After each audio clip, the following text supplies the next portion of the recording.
Hi, my name is Jennifer Coughlin, and I am president of the NR2F1 Foundation. I'm here today with Melissa Thelen, our research chair, to talk to you about this year's Giving Tuesday campaign. Now, last year we put together a really robust research strategy, and in it we defined 5 projects that we wanted to support. And we thought that that would be sufficient, but we've learned about a new project earlier this year that's really got our attention. So we want to focus all of our Giving Tuesday efforts on this new project. Melissa, can you tell me more about what we've decided to do and why we've decided to add that project to our list? Absolutely. I'm definitely proud of the progress we're making on the research front and how the foundation has been able to contribute to the momentum of these projects over the past few years. But one of the things that has been missing from the list was a potential quick win. As family or friends of someone with BBSOAS, we wanted a treatment that can change our children's day-to-day immediately. And research is slow, so much slower than I realized at the beginning of this journey. So one of the parent questions that was asked at our last conference and really stuck with me was, when will we have a treatment? And this opportunity is the first thing that I've come across that offers the potential to deliver treatments fast, in months, not years. It's just too much of a game changer that we can't not pursue it and raise the necessary funds for it. How did you find out about this opportunity? Yeah, so in May, I attended a rare boot camp hosted by Ultragenics. They're a biotech company in California that focus on only rare disease. And obviously, they can't develop treatments for all of the rare disorders they would like to help. So they offer this boot camp to educate patient advocates and help us direct our efforts to the areas that have the most impact and benefit for us. So it was just an amazing opportunity to learn about all the different paths we could pursue for BBSOAS and also learn what other rare disorders are doing. Of everything I heard, the opportunity to fund a drug repurposing study really stood out as a potential quick win for BBSOAS patients and families. Amazing. So please can you tell us more about this project with the drug repurposing? Definitely. So Dr. Chow at the University of Utah has developed a new method for testing drugs for rare disorders on fruit flies. Fruit flies, are they used regularly in biomedical research? Yes, they are. It turns out that fruit flies share a significant portion of genes with humans, including the NR2F1 gene. And the benefit of fruit flies is that they reproduce and develop quickly. So they're just a cheaper way to test thousands of drugs in a relatively short amount of time. You've probably heard us talk about BBSOAS mouse models a lot, which are very common as a way to study disorders because our DNA is so similar. But testing in the mouse models is a bit limiting when you want to do a quick test across so many different drugs. So most of us aren't scientists. So can you try and explain in as simple terms as possible how does this project work and how does the research work? Yeah, it's actually very straightforward. So a fly will be developed with BBSOAS, and then it will consume a drug that gets metabolized in the body and ultimately reaches the brain.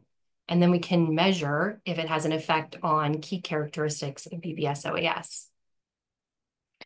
So the fly eats the drug, it goes into its body, and then we can see the results. Exactly. Amazing. Yeah. And how is this different to anything that we've done before? So it's a huge win in that we're testing drugs that are already on the market versus having to go through clinical trials and try and get FDA approval ultimately. This means that we get a drug hit, we can, start pursuing a path to have it prescribed to our patients. For example, with one of the disorders, the drug that was a hit was ibuprofen. And if it's something that readily available over the counter, we as parents could feel comfortable, starting to administer this to our patients or our children immediately. The challenge that we face with a lot of the other research initiatives that are in progress is that a big part of what we're still trying to understand is what exactly does NR2F1 do in brain development and in the body. And what I love about this study is we don't need that information to be successful. The drugs may work several steps before or after where NR2F1 actually plays a role. So in this case, we don't need to know more about NR2F1 to find a treatment. We could have a quick path. And you said it's quick. So what is the timeline for this? Yeah, so the timeline is 4 months. Once we kind of get the grant issued and the team available to take this on, which we don't expect to be a long delay, 4 months later, we'll have some results to share with the community. And we really care about making sure we're getting it right and we're spending all of the hard raised money where people have done sort of huge commitments to raise it and individuals have committed their own money as well very generously. So how confident are we that we really need to try this?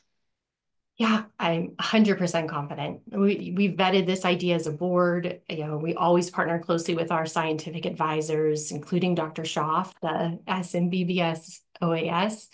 And we've also, discussed it at length with our scientific team and the combined brain experts. So I think this is a great next step for us and definitely worth the investment it means. So importantly, aside from being the research chair for the NR2F1 Foundation, as a mum, what does this project mean to you? Oh, this It's a is hard hard. It's question. always hard, and that's just emotional, but it really gives me hope. Finding opportunities like this make all of the time and effort that we dedicate serving on the foundation really feel worth it. Ultimately, I want life to be easier for Haley, and I believe that's a very realistic goal for us to achieve. Um, so yeah, it would mean a lot. And And what yeah. about you, Jen? Like, president of the foundation, what does this mean for you? So as president, I honestly feel that we have an obligation to our children and the whole BBSOS community to try this. You've already said, but no other project could have an impact on our children to give them a better quality of life now than this. I take the responsibility of making sure that we use all of our funds that we raise in the best possible way. And I care so much about the research. Um, but I feel really confident that I can tell every person that this is the right way to spend our money and that we really have to do this project and we need to do it now. Um, I'm really, really hopeful. I mean, I'm hopeful as my role as the foundation, but I'm most hopeful as Edith's mum that we can see results from this project and results really quickly. That she Yeah, might have by this time next year a prescription of a new drug that's really helping. yeah, I agree. So, what do we need from our community for us to do this? Well, we definitely need donations. We need, yeah, absolutely. So there's three ways that everyone can get involved. I think that's one. Please donate, of course.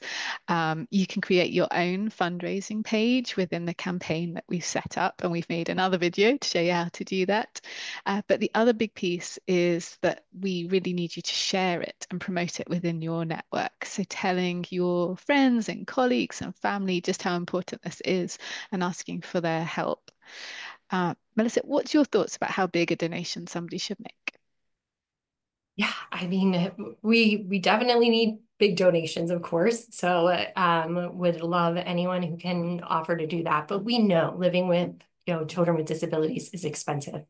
And I think the biggest win for all of us would be if just every BBS OAS family would donate whatever little extra they can, sacrificing a cup of coffee or one meal, just $5, $20. It all helps. Yeah, we've heard you that the treatments is really like what you want the foundation to deliver. And I think we have found a path to pursue to find them. And now we just need your help. So everyone can support by heading over to givebutter.com/NR2F1 Giving Tuesday. This link is going to be all over our website, all over our social media, and all the emails that you receive from us. So if there's any question about where to find it, give us a drop us a message, but you should be able to find the link. And we really, really thank you in advance. Like Melissa said, we can't do this without everyone's support. And if anyone has got any questions after watching this, then please reach out to Melissa or I. Our emails are on our website, and we love hearing from you. So please reach out. But really, thank you so much for watching and listening and learning more about this. And we can't wait to achieve our goal and sign the paperwork to start funding Dr. Chow and creating our fruit flies.